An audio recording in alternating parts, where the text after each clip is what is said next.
Nuri Azaina Ainur, NIM 222113052, kelas PAI 3B. Saya akan mempresentasikan materi tentang teori belajar dan pembelajaran. Kelompok 1. Hakikat belajar dan pembelajaran. A. Hakikat belajar dan pembelajaran. Belajar dan pembelajaran merupakan dua konsep yang saling terkait satu sama lain, bagaikan dua sisi mata uang yang sulit untuk dipisahkan. Aktivitas belajar peserta didik hanya dimungkinkan berlangsung dalam suatu proses pembelajaran yang dapat memberi kesempatan bagi mereka untuk belajar dengan baik. Sebaliknya, proses pembelajaran dapat berlangsung dengan baik bila mendapat respon dari peserta didik. Keterkaitan antara belajar dan pembelajaran tampak pada konsep belajar dan pembelajaran. B. Tujuan belajar dan pembelajaran.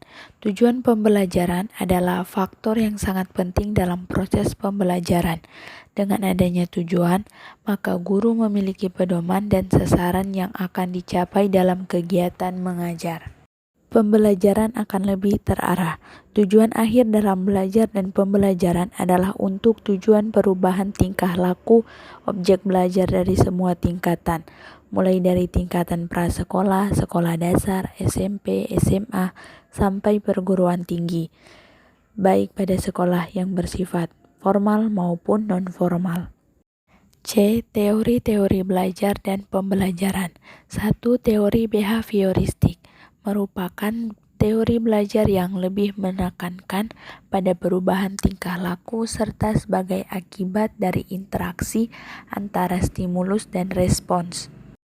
2. Teori kognitif mulai berkembang pada abad terakhir sebagai proses terhadap teori perilaku yang telah berkembang sebelumnya.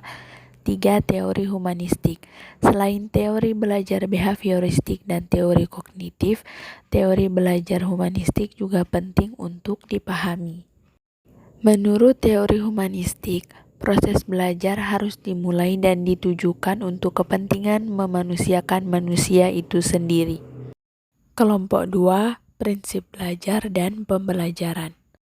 A. Pengertian belajar dan pembelajaran.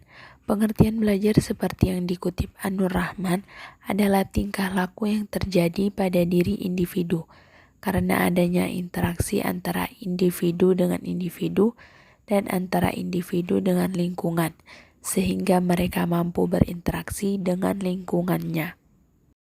B. Pendekatan pembelajaran dan pendekatan studi tentang belajar. 1. Pendekatan pembelajaran dapat diartikan sebagai titik tolak atau sudut pandang kita terhadap proses pembelajaran yang merujuk pada pandangan tentang terjadinya suatu proses yang sifatnya masih sangat umum. 2. Studi sistematis terhadap belajar. Banyak metode yang digunakan oleh ilmuwan untuk meneliti proses belajar. Di antaranya adalah naturalistic observation atau observasi naturalistik. Melalui metode ini, sering menghasilkan pengelompokan atau klasifikasi berbagai elemen fenomena yang diteliti. C. Pengertian prinsip belajar dan pembelajaran. Prinsip belajar adalah aturan atau konsep yang menggambarkan cara manusia memahami dan memproses informasi serta bagaimana pengalaman belajar dapat ditingkatkan. Salah satu prinsip utama adalah aktif dalam belajar. Prinsip pembelajaran adalah pedoman yang berkaitan dengan cara mengorganisir dan menyusun lingkungan serta metode pengajaran untuk memfasilitasi proses belajar siswa. Salah satu prinsip penting adalah individualisasi pembelajaran. D. Bentuk prinsip belajar dan pembelajaran. 1. Prinsip kesiapan atau readiness. Proses belajar dipengaruhi kesiapan peserta didik. Yang dimaksud dengan kesiapan atau readiness ialah kondisi individu yang memungkinkan ia dapat belajar. 2. Prinsip motivasi atau motivation. Tujuan dalam belajar diperlukan untuk suatu proses yang terarah.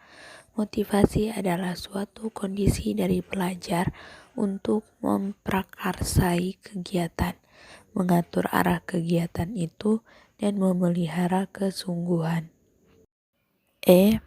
Pentingnya memahami prinsip-prinsip belajar dan pembelajaran. Pemahaman prinsip-prinsip dasar belajar dan pembelajaran dalam konteks pendidikan memiliki dampak yang luas dan signifikan dalam meningkatkan efektivitas pendidikan. Prinsip-prinsip ini tidak hanya memberikan dasar teoritis untuk merancang metode pengajaran yang lebih baik, tetapi juga membantu pendidik dan institusi pendidikan untuk beradaptasi dengan perubahan dalam masyarakat dan teknologi. Kelompok 3, komponen-komponen pembelajaran. A. Pengertian komponen pembelajaran. Komponen adalah unsur atau bagian dari suatu sistem yang memiliki peranan penting di dalam seluruh proses pembelajaran.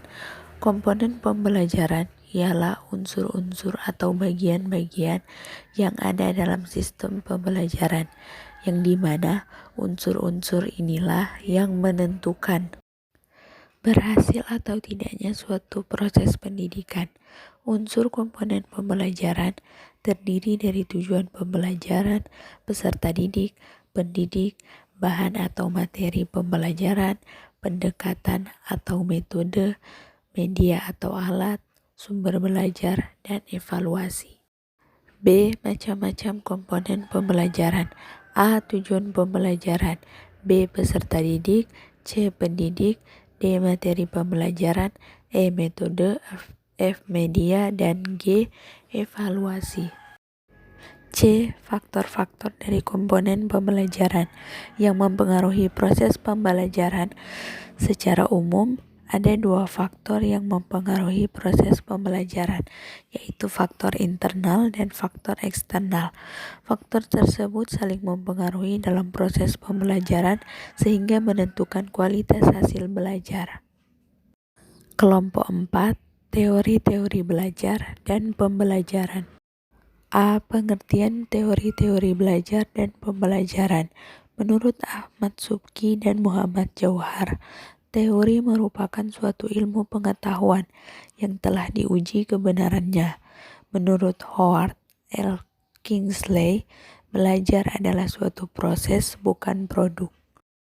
Proses di mana sifat dan tingkah laku ditimbulkan dan diubah melalui praktek dan pelatihan, dan pembelajaran merupakan suatu cara yang dirancang agar peserta didik dapat belajar.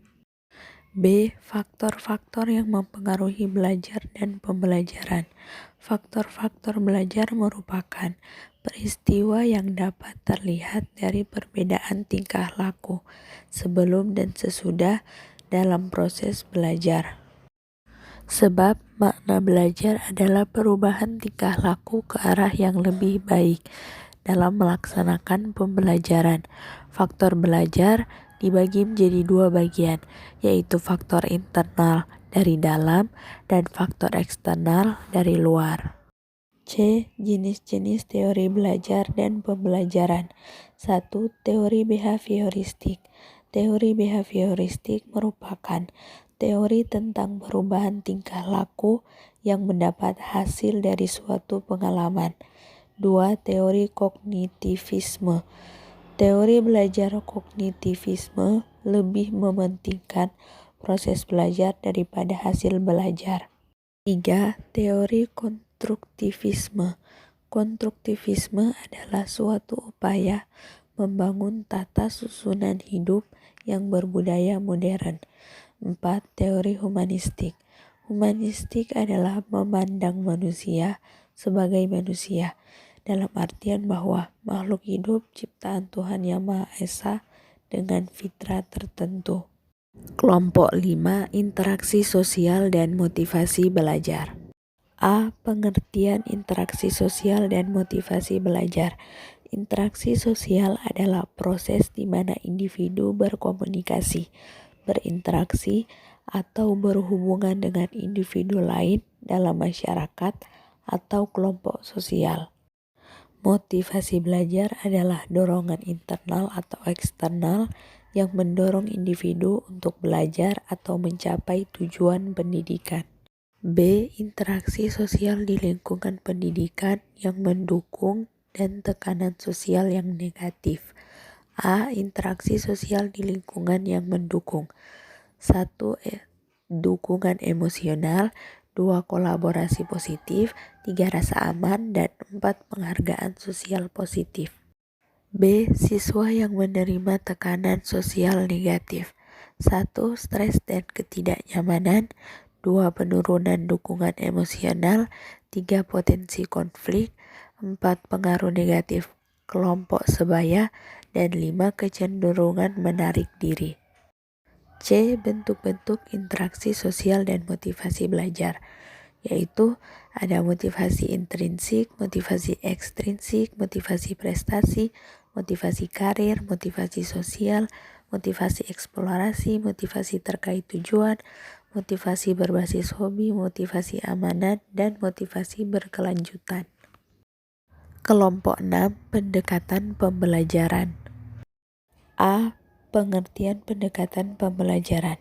Pendekatan pembelajaran diartikan sebagai titik tolak atau sudut pandang kita terhadap proses pembelajaran.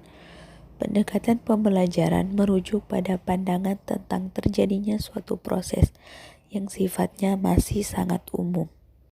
Ada dua pendekatan dalam kegiatan pembelajaran, yaitu pendekatan pembelajaran berorientasi pada guru dan pendekatan pembelajaran yang berorientasi pada siswa. B. Prinsip dan fungsi pendekatan pembelajaran. Prinsip pendekatan pembelajaran pada dasarnya berpusat pada dua subjek, yaitu guru dan siswa. Pendekatan memiliki peran dalam pembelajaran. Pendekatan pembelajaran juga memiliki beberapa fungsi, yaitu 1. Sebagai pedoman umum dalam menyusun tahap metode dan model pembelajaran yang akan diterapkan. 2. Menunjukkan garis-garis rujukan untuk perancangan pembelajaran. 3. Mengevaluasi hasil-hasil pembelajaran yang telah dicapai. 4. Menganalisis berbagai masalah yang muncul. Dan 5. Menilai hasil pembelajaran. C. Jenis-jenis pendekatan, yaitu 1. Pendekatan kontekstual, 2. Pendekatan konstruktivisme, 3. Pendekatan induktif, 4. Pendekatan saintifik, 5. Pendekatan deduktif. 6. Pendekatan konsep, 7. Pendekatan proses, 8. Pendekatan realistik, 9. Pendekatan terpadu, 10. Pendekatan CBSA, cara belajar peserta didik aktif, dan 11. Pendekatan pemecahan masalah. Kelompok 7. Model dan metode pembelajaran. A. Pengertian model dan metode pembelajaran. Model pembelajaran adalah suatu kerangka konseptual yang menggambarkan proses sistematis pengorganisasian pengalaman belajar siswa untuk mencapai tujuan pembelajaran tertentu dan berfungsi sebagai pedoman bagi perancang pembelajaran dan guru dalam merencanakan dan melaksanakan kegiatan belajar mengajar. Metode pembelajaran adalah cara guru memberikan kesempatan pada murid untuk menerima, mengelola, dan menyimpan, menguasai bahan pelajaran. B. Macam-macam model dan metode pembelajaran. Berikut beberapa model pembelajaran, yaitu 1. Model pembelajaran berbasis masalah. 2. Model pembelajaran kooperatif atau cooperative learning. 3. Model pembelajaran berbasis proyek. Dan model pembelajaran kontekstual. Kemudian ada beberapa metode pembelajaran, yaitu 1. Metode ceramah, 2. Metode diskusi, 3. Metode tanya jawab, dan 4. Metode demonstrasi. C. Cara memilih model yang tepat untuk digunakan. Secara umum, hal-hal yang dapat dipertimbangkan segalanya saat memilih model pembelajaran adalah kesesuaian antara model pembelajaran dengan hal-hal berikut, yaitu 1.